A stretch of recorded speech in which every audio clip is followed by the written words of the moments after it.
Now, I am Professor Livio Casarini from University of Modena. I have the pleasure to co-chair this session with my esteemed colleague, Professor Francesca Klinger from Rome. We have an excellent speaker now. He is the Professor Baris Ata from United Arab Emirates.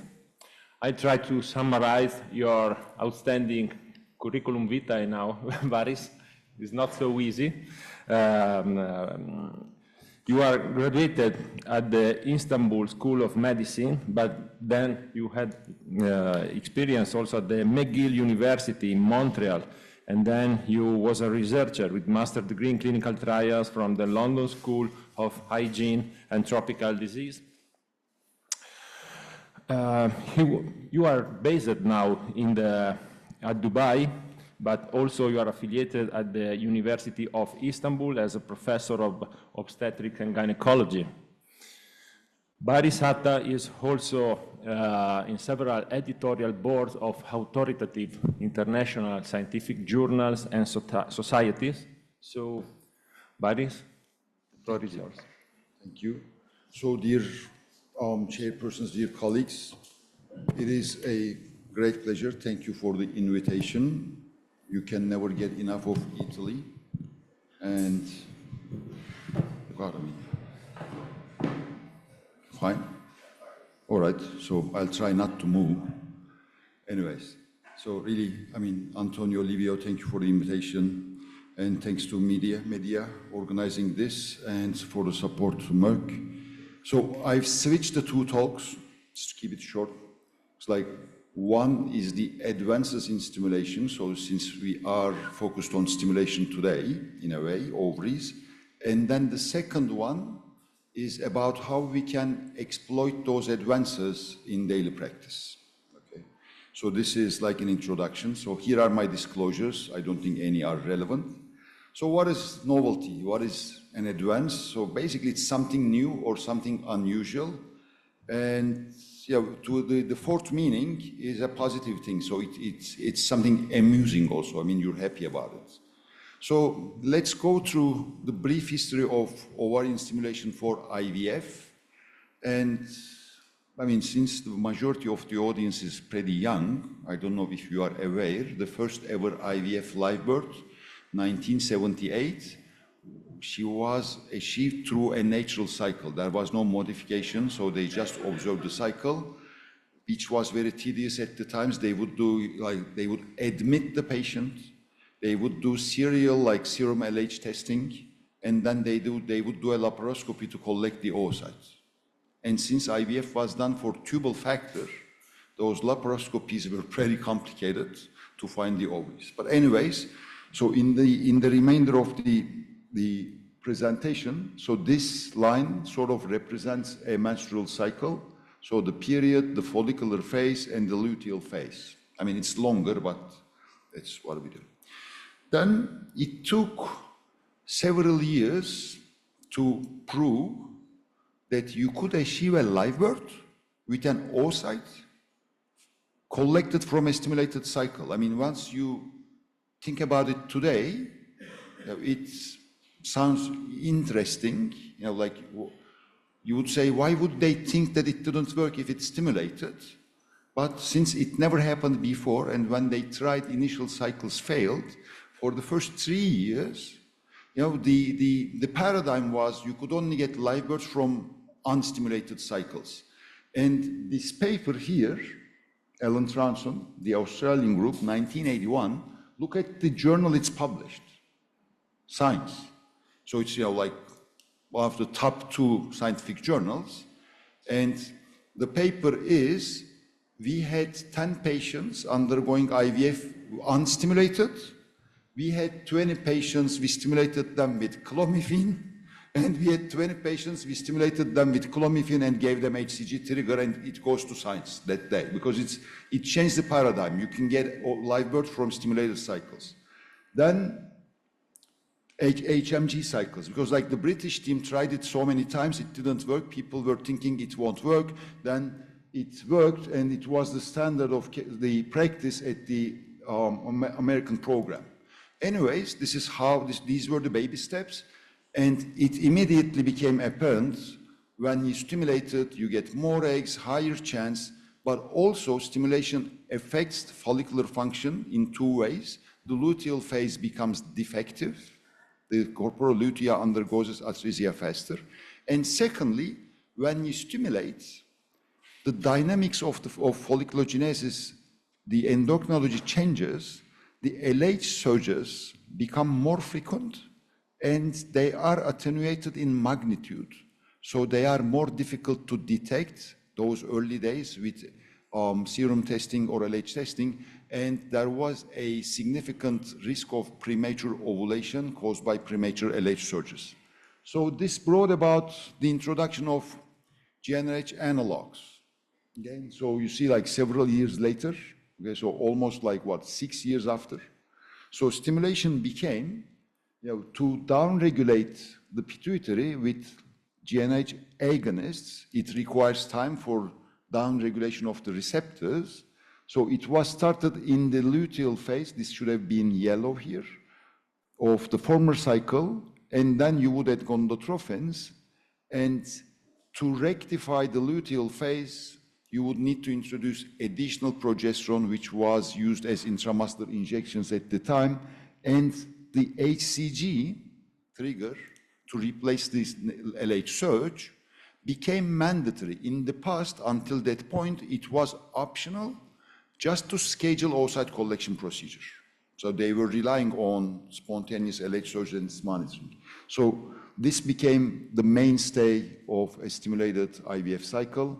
And shortly after that, GnRH antagonists were introduced. GnRH antagonists also suppress the pituitary, but in a faster way because it's competitive receptor inhibition. So they require less injections. Overall, live birth rates are similar. The clinical outcomes is similar. And by the time we started using vaginal progesterone instead of intramuscular injections, so as the clinical outcome was similar, this took shorter time, less injections were considered more patient-friendly, and for almost 2 decades, a gonadotrophin-stimulated, antagonist-suppressed, HCG-triggered cycle became the standard of ovarian stimulation for IVF. Now let's elaborate more on the trigger. The foremost complication of stimulation was ovarian hyperstimulation syndrome, because the trigger that we had to use because of pituitary suppression was in the form of HCG, which has a longer half-life than endogenous LH. It keeps stimulating the granulosa cells that are luteinized, the corporal lutea. They produce if there are many, they produce high amounts of vascular endothelial growth factor, which leads to OHSS. So that was a major concern, and we were trying to avoid OHSS because it would also be worsened if the patient got pregnant in the same cycle, and the endogenous HCG of the pregnancy would keep stimulating the corporal lutea, which would lead to the prolonged and severe and sometimes life-threatening form of hyperstimulation syndrome. So that was a security concern. And also, we noticed something else, which is if you were getting many eggs, many oocytes, like after 15-ish, your live birth rates did not continue increasing. And some studies even suggested there might be a slight decline. So here, the questions were we getting worse oocytes, worse quality oocytes when we stimulated the ovary harder, or was it a different mechanism? Whatever the answer, so this became the standard, and we were aiming to collect around, if it's possible, like 15 oocytes. Okay, so to maintain the highest live birth rate and avoiding hyperstimulation.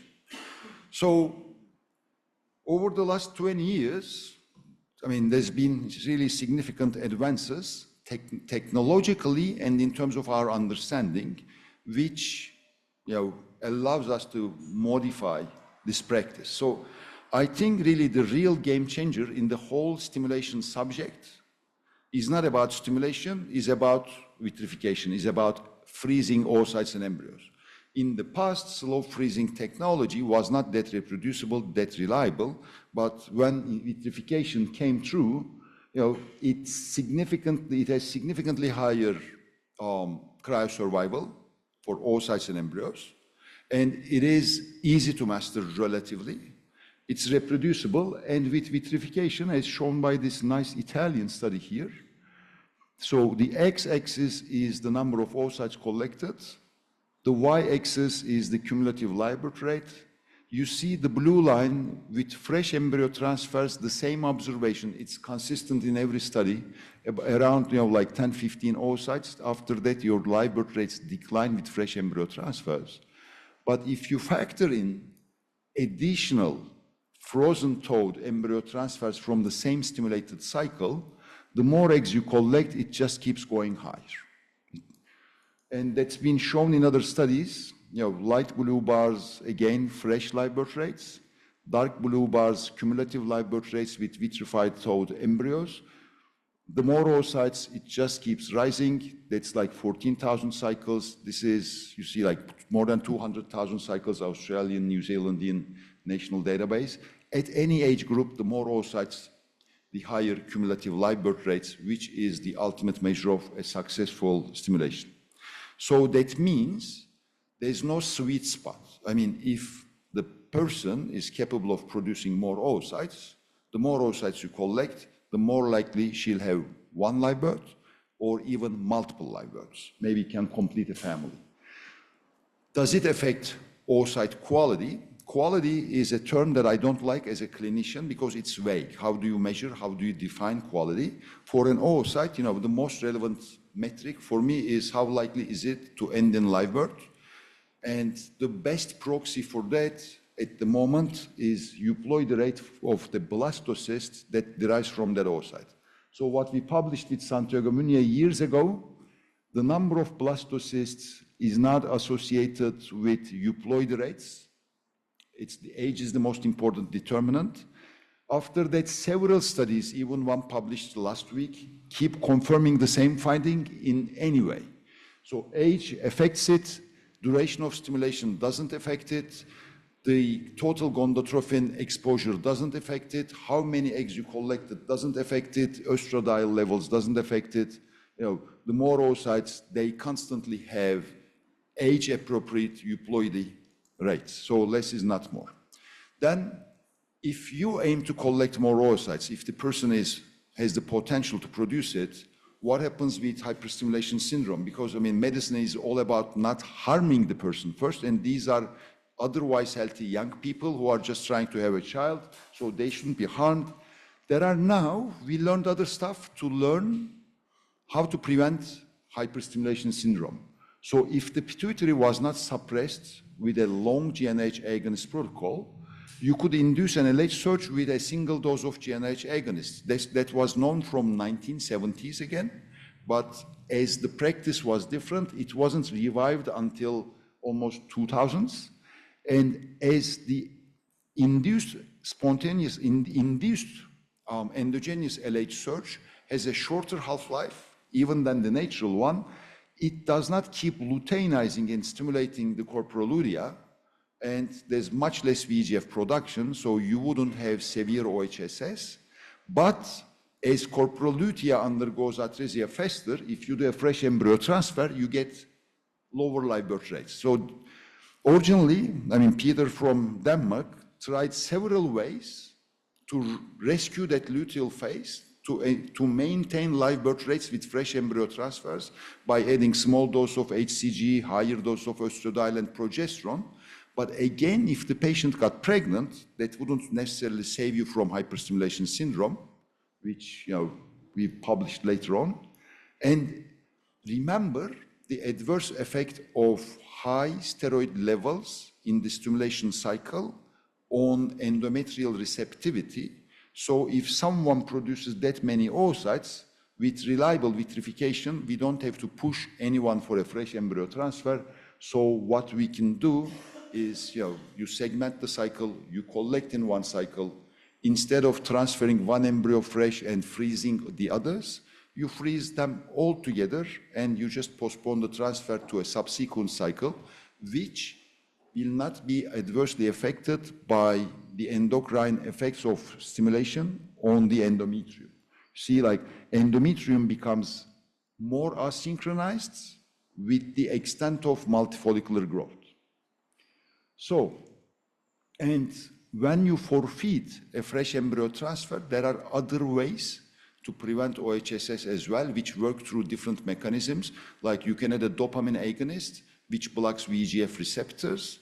You can use a GnRH antagonist to reduce endogenous LH to cause even faster luteolysis.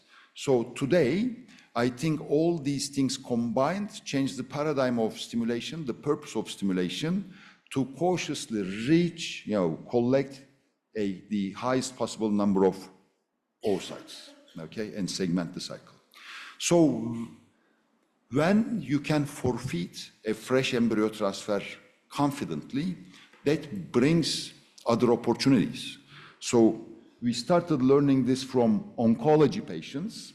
In the past, stimulation traditionally started in the early follicular phase, so cycle day 2 or 3 or 4 latest. I think there were two reasons behind it.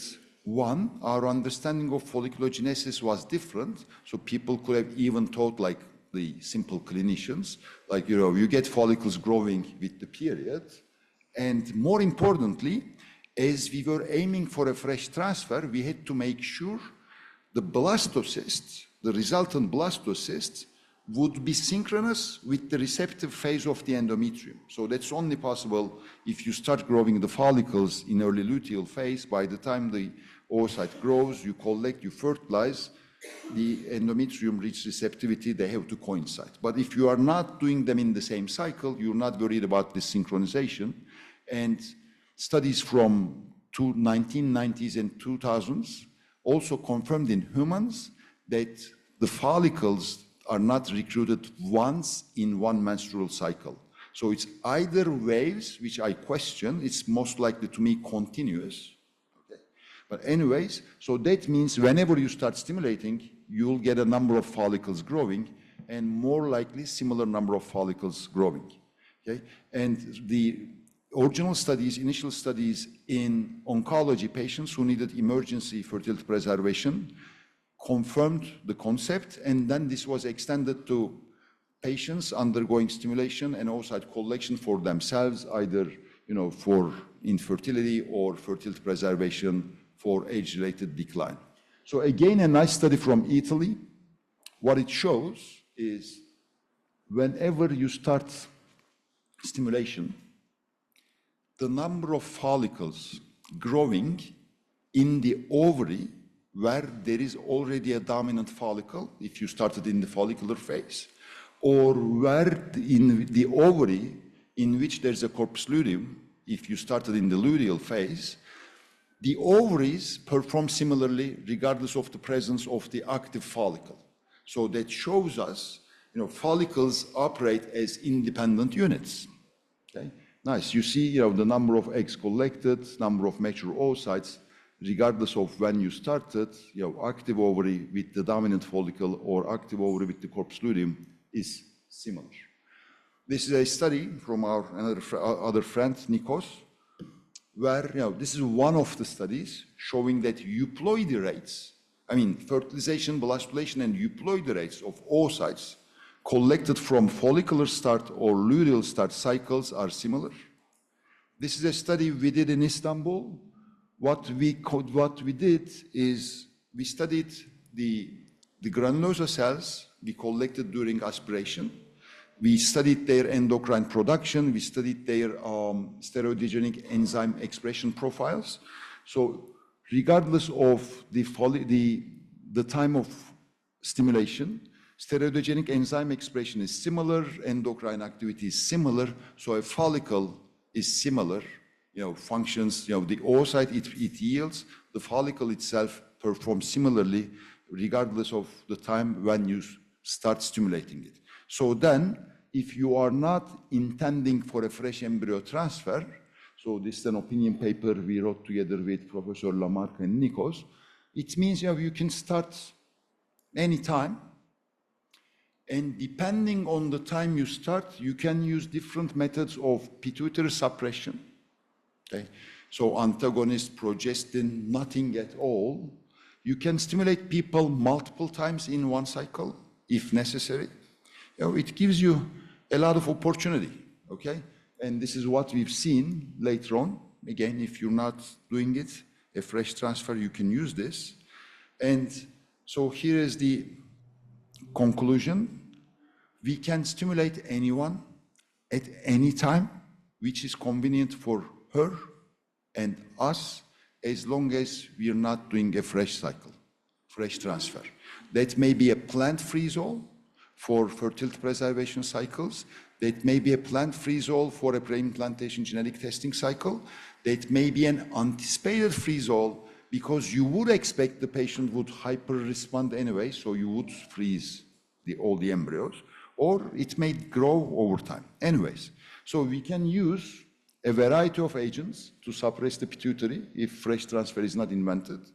And as you see, I think stimulation, again, there's still too much to learn. There's still a lot of details, but you know, it's not as complicated as it was taught 40, 50 years ago. And so thank you for your attention.